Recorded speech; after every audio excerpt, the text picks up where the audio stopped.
Yes, students, welcome again. Beta, today we will discuss about our next density, about the Khilji density. Beta, in previous video we have discussed about our slave density and the rulers of the slave density, right? So today we'll discuss about new density, that is the Khilji density.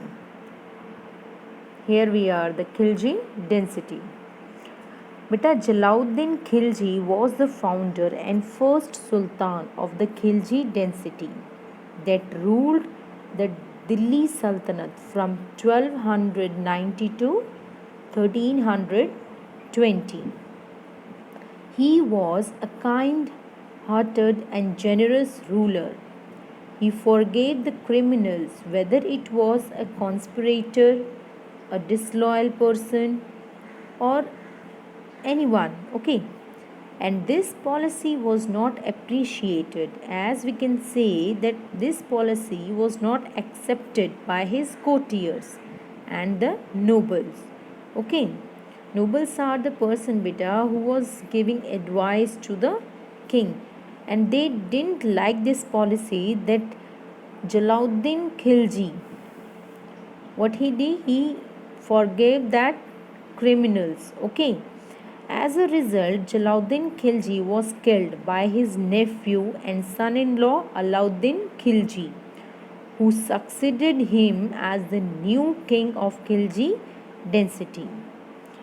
Okay, beta, this one, Alauddin Khilji. So, beta, Alauddin Khilji was the most powerful ruler of this dynasty. Which dynasty? The Khilji dynasty, who ruled from 1296 to 1316. Beta, he was the most ambitious ruler.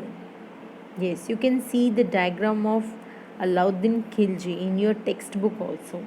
Okay, beta, he dreamed of conquering the whole world. Means वो पूरे world पर राज करना चाहता था. He called himself the second Alexander, that is Sikandar I Sani. He believed that defense, expansion and consolidation means with the help of army, expand of empire and this make the strong of empire will all things could all go together. Okay, he followed the policy of defense from the Mongol invasion. He also adopted the policy of expansion. Expansion means to expand his empire. But during his region, the boundaries of the Delhi Sultanate extended beyond the Vindhyas till the Deccan. Deccan, we all know that the southern area of India, right? The Sultanate reached new heights at the time of Alauddin Khilji. But after the death of Alauddin Khilji, the Khilji dynasty could not survive longer, and in AD 1320, Ghiyasuddin Tughlaq captured the throne by killing the last ruler of Khilji dynasty. Okay, so next we have the Tughlaq dynasty. After the Khilji dynasty, we have the Tughlaq dynasty.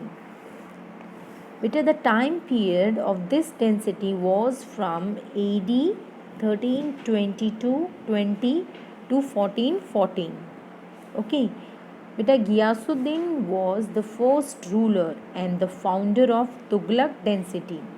He was an efficient and experienced administrator and an able military commander, because earlier he used to serve Alauddin Khilji and was the governor of his border regions.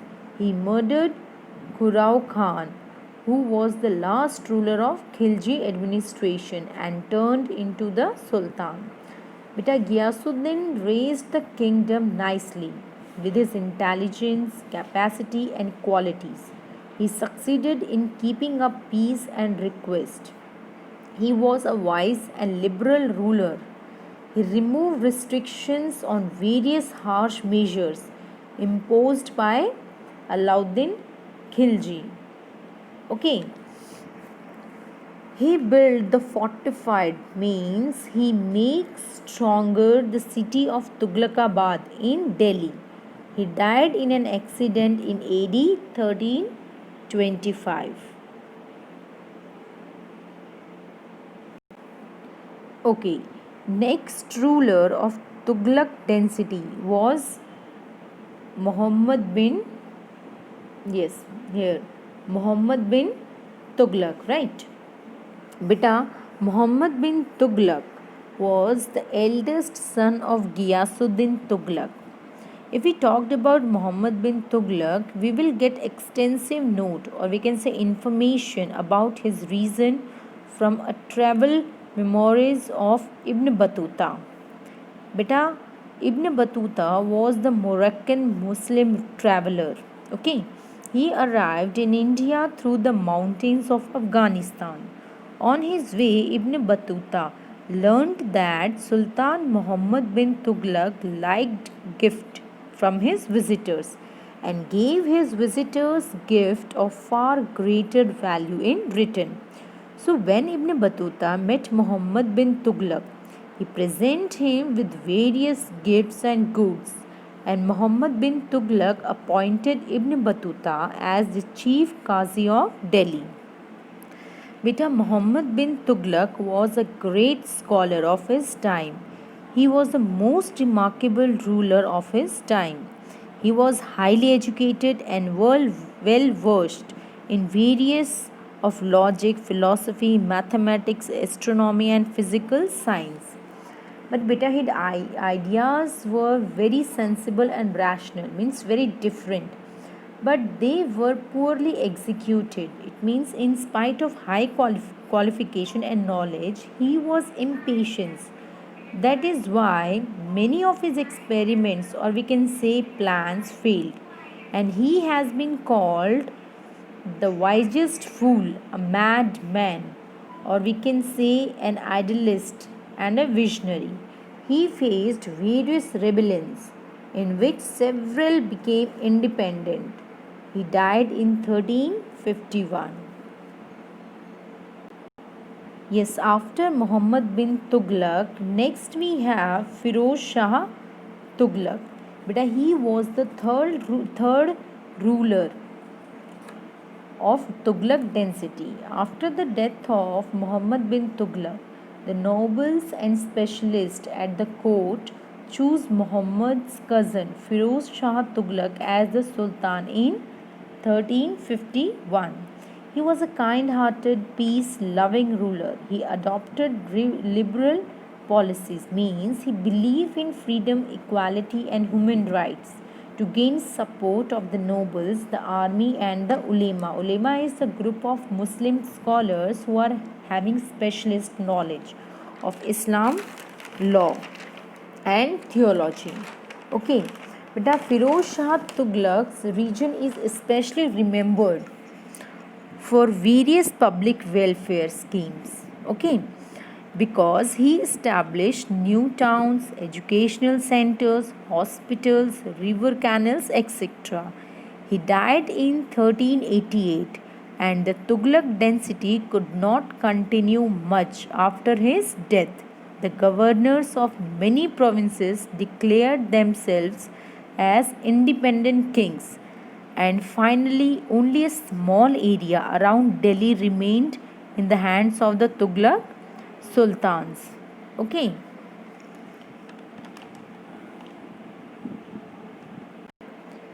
Beta, Nasruddin Muhammad was the last ruler of the Tughlaq dynasty. During his reign in 1398, a Mongol king from Central Asia named Amir Temur invaded India. He plundered, means he robbed goods and other valuables from Delhi and other towns and cities on the way. And he ordered a general massacre, means a group killing in Delhi. Like Muhammad of Ghazni, he too carried the wealth of India because he wanted to beautify his own city of Samarkand, that was in Uzbekistan. Uzbekistan is a country, okay, beta. And this invasion gave the final blow to this sultanate. Which sultanate? Tughlaq dynasty, and various new kingdoms emerged in its place. Timur's invasion destroyed the prosperity of India. Okay, student, in this video we have discussed about the Khilji dynasty and the Tughlaq dynasty. In our next video, we'll discuss about Sayyid dynasty and Lodi dynasty. Thank you.